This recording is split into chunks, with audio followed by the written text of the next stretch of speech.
If you want to know how to prepare the authentic onugbo soup, stay tuned to the end of this video to know how this was prepared. Hello beautiful people, welcome back to my channel. If today is the first day you're stopping by, you are welcome and you're always coming back. You are welcome to the family. Thank you so much. I really appreciate you guys.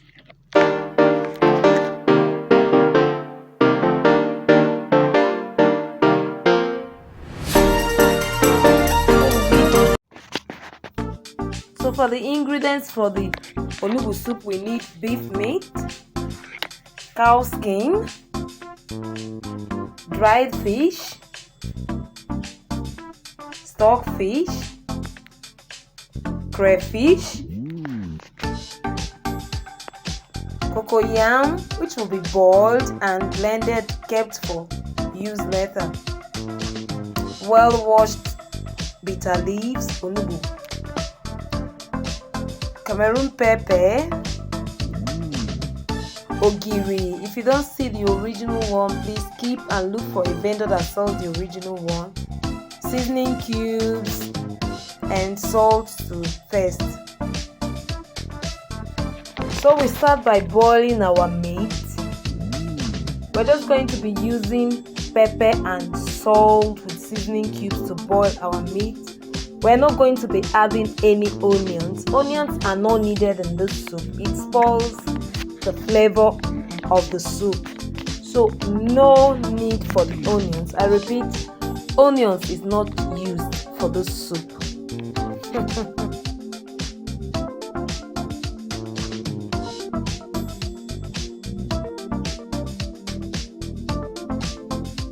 So when the meat boils a bit, we add in the stockfish and then cook it together till it gets very tender.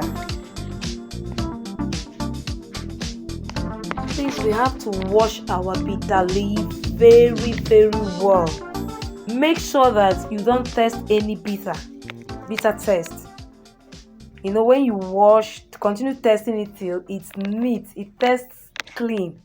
If not, it's going to be bitter and it's going to be messing our soup up. If it gets too bitter, sometimes you boil it, sieve the water and make sure this bitter leaf is washed clean. When the stockfish is cooked, well cooked with the meat, we now open up, add water and start re-adding things back, like we re-add the pepper, the seasoning cubes, the salt. Make sure to taste and don't over add anything. You continue to add salt pinch by pinch so that you don't get to cook up salty food. Then you add your crayfish and also your pomo. I'm adding the pomo now because the pomo, I bought the soft one from the market. If to say you bought the one that was not cooked before, you're going to even cook it before your meat, depending on the texture of the pomo. You know, you cook it before the meat or separately to make sure it's tender. Okay, we also add in our well washed dried fish. Then adding, at this moment I noticed that the water was the soup was thick, so I also added more water. Then cover to boil before adding other ingredients.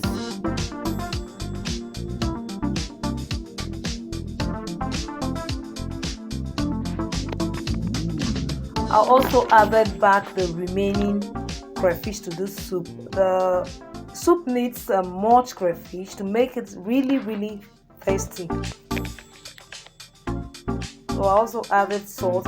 I'm always adding pinch by pinch so I don't get to cook salty food, and I also advise you to do the same. That I covered up to allow it boil. I want the ingredients, I want everything to be mixed in. Okay, then I'll now open up back, then add the ogiri inside the soup. There's something I wanted to say about ogiri. Please, if you don't see the original, always feel free to skip or look for a vendor that sells the original one.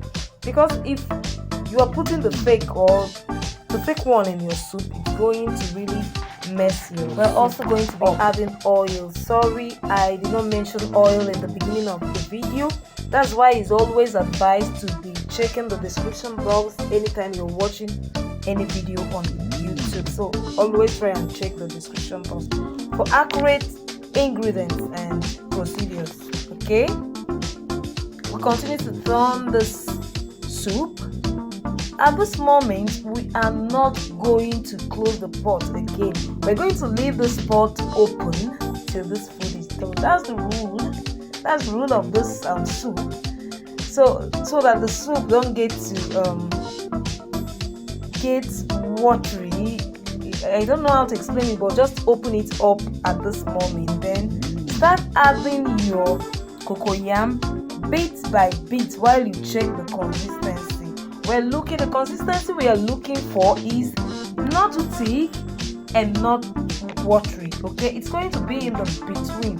It's going to be in between, not watery, not thick. Okay, that's the consistency we are actually looking for. We're going to be putting this. Remember, the pot is now open, so as we're turning and allowing the food cook. So this is the consistency we are looking for. As you can see in the video, it's not thick and it's not watery. Okay, just make sure to get this, and then we'll start putting our bitter leaf inside the soup. Remember that we don't also add all our bitter leaf. We're going to be putting the bitter leaf bit by bit till we also get the quantity we want in the soup. Okay, it's not going to be that much and it's not going to be little. So as we put, we turn and check our soup, and we just cook for like 5 minutes and our food is so done. It's so ready to be enjoyed with our fufu. I recommend you use fufu for this soup. It's the best to use. If you don't like fufu, you can use it with any swallow of your choice, but fufu is the best for this soup. I wanted to thank all my friends all over the world for liking our recipe. In fact, Canary King for telling me to make this recipe for you. Thank you so much for liking our recipes, and also all of my friends all over the world. I really appreciate you guys. I really appreciate the engagement and that you guys also get to test these recipes. Thank you so much. I really appreciate you. So thank you guys for always watching our recipes. Please don't forget to like, leave a comment and subscribe to the channel. See you in my other recipe videos.